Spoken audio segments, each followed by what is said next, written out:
guys, we've been seeing na you guys are working like this workshop, Meisner, and then PR workshop. Ano yung mga nakita nyo improvements sa inyo na sumasali kayo sa mga ganitong workshop since your debut, like right after the PBB? Sino na kayo sila? For me, siguro, ang pinaka nag-resonate sa akin at natutunan ko today, which na-experience ko din naman siya after ng mga workshops ko. Sabi po ni Scott na it builds confidence when you train. Kasi athlete ako. And I believe in the art of preparing. Tulad nga ni Kobe, if you want to succeed, you need to prepare and prepare and prepare some more. So, before dumating ang work, dapat handa ka kasi you will never know na yun na pala yung magbibigay sa'yo ng big break. And dahil din sa pinagdaanan namin mga workshops doon at dito, mas lumalim pa yung bagay yung natutunan ko sa Meisner workshop, and mas nakikilala ko pa yung sarili ko, and mas na-express ko pa kung ano yung dapat ipakita. Actually, this is my first time na mag-workshop for acting. So, ang dami ko talagang natutunan, like how to express myself and how to be open to others. Lalo na yung with strangers, kasi my first time taking Meisner crash course or what. Ang mga kasama ko is mga workshoppers and fellow talents. And yun, naging open ako sa kanila and until na, naging friends kami. And yun, ang parang naging importante, I mean, tumatak sa akin dito sa parang meeting natin yun, is yun nga, work on your craft kasi napaka-importante nun. Lalo na athlete din ako, gaya hindi lang. And yun, thank you. As a person who's had experience with pero no clear technique, sobrang refreshing when we had that Meisner workshop. It really gave me a strong foundation para I know, nabanggit nila kanina yun, na you know where to get back to, you know how to work on it. Kumbaga may para kang guideline na on how to produce what you, parang yung goal mo, or yung how do you want the scene to go. So meron kang pwedeng balikan with a lot of training, of course. So parang mas naging clear siya for me compared to dati na walang clear technique na basta ka lang mag-acting or think about what's going to happen. In Meisner, you're going with the flow at the same time you're staying true to yourself. So parang sobrang refreshing. Isa-segue na din namin sa inyo guys. Hindi ko tayo mas against the light, sorry. Balik ko tayo. Sorry. Pwede na rin namin guys, since PBB Celeb Collab is coming. Ito na. Hindi ko inaabangan yung question na to. Ano guys yung gusto nyong sabihin? Like, someone who experienced staying inside the house, ano yung gusto nyong ibigay na piece of advice sa mga upcoming? Although the celebs are sanay na sa camera, pero in your experience, ano yung gusto ninyong sabihin sa kanila? What to do, what not to do, or what to be themselves pagdating sa loob na bahay? Siguro ako, ang pinagkaiba siguro namin sa edisyon nila is celebrity na silang pumasok. Kami as kung ano man kami, kung ano kami before, normal naman lahat tol. Kumbaga, syempre may different walks of life kami. Syempre sila, may common sila na may common ground sila, which is celebrity sila. Possible magkakilala sila. Possible magkakilala sila. So, siguro ang pwede ko lang masabi if ever na makarating sa kanila mensahe ito ay alisin muna nila yung kumbaga huwag muna sila maging conscious sa camera. Mag-enjoy lang sila kasi it's a different life inside. Kasi yung tipong akala ng iba na namumblema kami na sobra-sobra sa loob. Where in fact, sobrang enjoy kami. Sobrang saya namin sa loob na ang problema lang namin is kung anong uulamin. Yung it's ano kasi, kumbaga for me, paano ba? Iba kasing community sa loob. Iba yung binild na pamilya sa loob.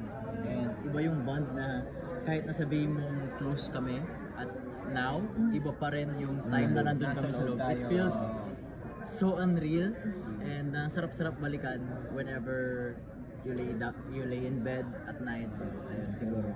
And just enjoy the process and not be so conscious. Siguro, advice lang. Kung siguro kung nasa loob na sila ng bahay, kung maririnig man nila ito ngayon, sa mga mga papasok na bago. Enjoy na lang nila yung moment kung anong meron sila sa loob ng bahay. And kasi once in a lifetime lang yun hindi na may babalik. Yun din yung mga sa amin, kami dito.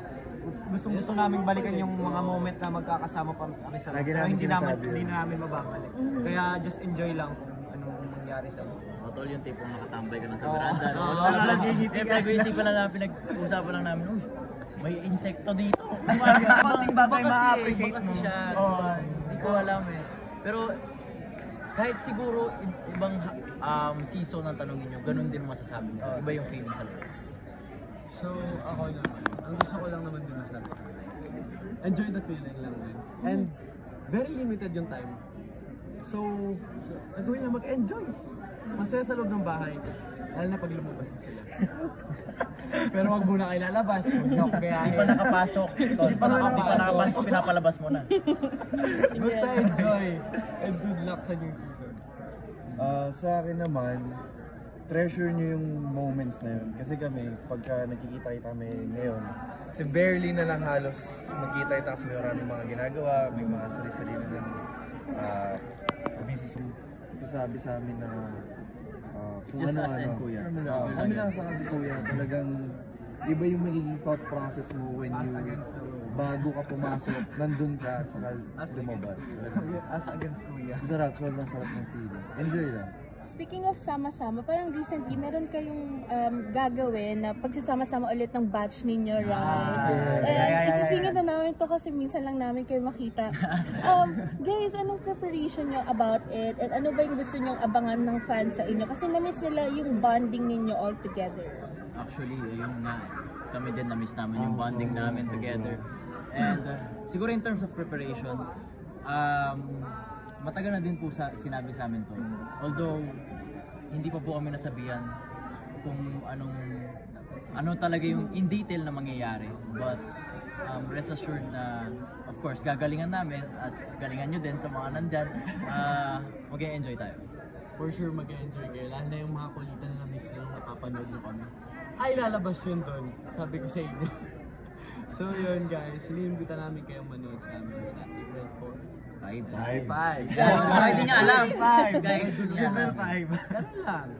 Pero yun guys, yung mga kulitan namin ganito, makikita nyo first time. Yun lang. May special performance ba kayo? Like parang individual, duo? Tingnan natin. Pero nagpa-practice na kayo to sing and dance, to Actually, meron host kami, and act? we have, yun nga po, dahil nga nag-workshop kami with Star Magic. So, lahat naman po ng pwede namin paghandaan through trainings and workshops, ginagawa naman po. Okay. Segue ko na rin na last time, ay kahapon ata, nag-post ka, Dila, na na-scam ka. Oh yes! Ano man sabi mo? Ano ba nangyari? Yeah, it's probably one of the best days of my life. Oh my God. Nakita namin nag-video call pa kayo. Yeah. Paano? And nandun si Bensoy. Sobrang excited ako kasi ang nasa isip ko pa noon. Vlog ako, tapos i-upload ko agad. Sabi ko, tapos after ko magbayad na ako na block na ako. Hiningi ko kasi details ng rider. So ayun, sobrang frustrated ako to the point na napasigaw sa CR. Nasa CR ako that time nag-toothbrush ako. Nagulat. Tapos ayun, so I got so frustrated. Di naman ako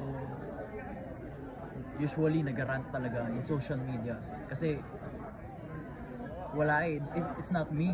Pero for everyone's sake and sa awareness ng iba and para hindi na maulit kasi sobrang sakit niya. I'm so privileged to say this na it's not the money, but it's the fact na niloko ko ng ibang tao. Yun yung masakit para sa akin. Iba yung trust issues na nabuild ulit.